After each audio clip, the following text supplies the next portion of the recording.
Pemirsa, terima kasih Anda masih di News Pagi. Pemirsa, kita ke informasi berikutnya. Di hari kedua Lebaran, sistem rekayasa lalu lintas di gerbang tol Cikatama ini belum diberlakukan. Sebanyak 650.000 kendaraan telah meninggalkan Jabodetabek, sementara peningkatan volume kendaraan di arus balik mulai terlihat.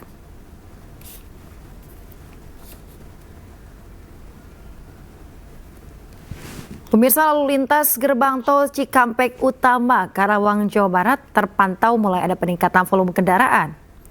Hingga Selasa malam tercatat 16.000 kendaraan mulai kembali ke Jakarta melalui gerbang tol Cikatama. Meski demikian, pihak kepolisian belum memberlakukan rekayasa lalu lintas. Rencananya rekayasa lalu lintas akan berlaku pada tanggal 3 April. Puncak arus balik Lebaran diprediksi akan terjadi pada tanggal 6 April 2025.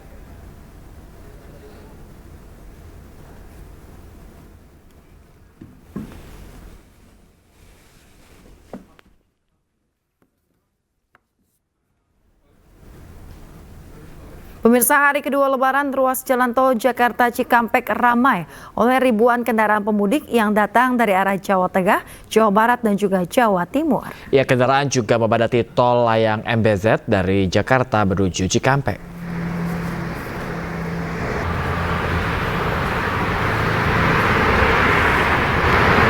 Kendaraan mulai memadati ruas tol Jakarta Cikampek pada Selasa malam dan didominasi kendaraan yang mengarah ke Jakarta.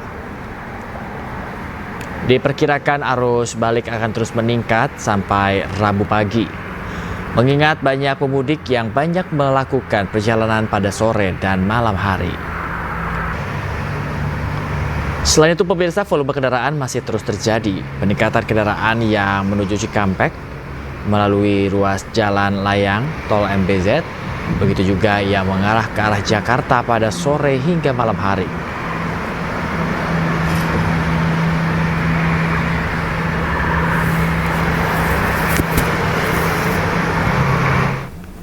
Pemirsa, diduga kurang berkonsentrasi saat berkendara. Rombongan pemudik yang menggunakan minibus tujuan Ponorogo menabrak sebuah bus di Jalan Raya Balong Bendo di Sidoarjo, Jawa Timur. Akibat kecelakaan menyebabkan jalur mudik Surabaya-Madiun alami kemacetan.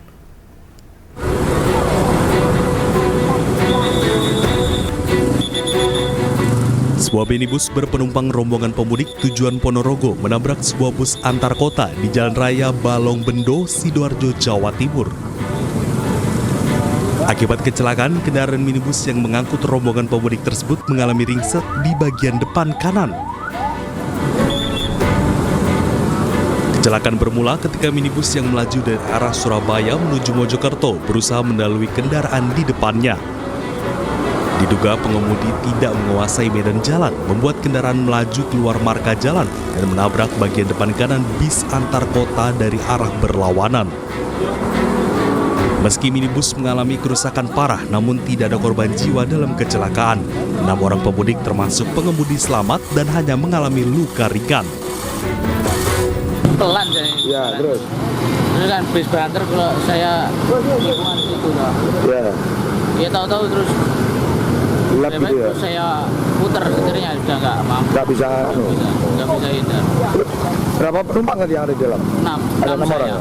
Mau tujuan kemana tadi? Ponorogo. Oh, Ponorogo mudik. Nyalip kanan sehingga masuk ke kanan, motong marka jalan. Datang bis yang berlawanan sehingga mau kembali ke samping juga nggak bisa mengingat padatnya lalu lintas, sehingga terjadilah tabrak depan. Meski tidak ada korban jiwa dalam kecelakaan, namun dampak kecelakaan mengakibatkan jalur mudik Surabaya-Madiun mengalami kemacetan panjang. Dari Sidoarjo, Jawa Timur, Pramono Putra, iNews melaporkan. Pemirsa, sebuah kendaraan ringsek dan 2 orang pengendara luka akibat tertimpa pohon tumbang. Ya, pohon tumbang terjadi usai hujan deras yang disertai dengan angin kencang di wilayah Kota Bogor, Jawa Barat. Ada mobil saya ketimpa pohon pas banget. pas banget. Sejumlah orang terjebak di dalam mobil yang mereka tumpangi akibat kendaraan yang ditumpanginya tertimpa pohon tumbang setinggi 15 meter. Peristiwa terjadi di Jalan Juanda, Kota Bogor, Jawa Barat usai terjadi hujan lebat yang disertai angin kencang. Para penumpang mobil yang terjebak akhirnya berhasil dievakuasi oleh petugas. Selain menyebabkan rusaknya mobil tersebut, 2 gerobak pedagang dan 2 sepeda motor yang tengah melintas juga ringsek akibat tertimpa pohon. 2 orang pengendara mengalami luka, sementara 1 diantaranya harus dilarikan ke rumah sakit untuk mendapatkan penanganan medis lantaran menderita luka serius. Ya, sebelum kejadian angin dulu, belum hujan Pak ya. Angin kedua langsung kejadian Pak. Saya posisi lagi dagang, sempat melariin diri sana Pak. Iya, ya gitulah kejadian. Korban motor sama itu ya mobil dikelilingi oleh pohon beringin berdiameter sekitar 1 meter, tinggi hampir sekitar 15 meter. Tumbang ke arah jalan SSA yang menimpa 1 kendaraan minibus Chevrolet warga Jakarta. Peristiwa pohon tumbang membuat arus lalu lintas menuju Jalan Juanda dialihkan ke akses jalan lainnya. Dari Bogor, Jawa Barat, Andi Firmansyah, iNews melaporkan.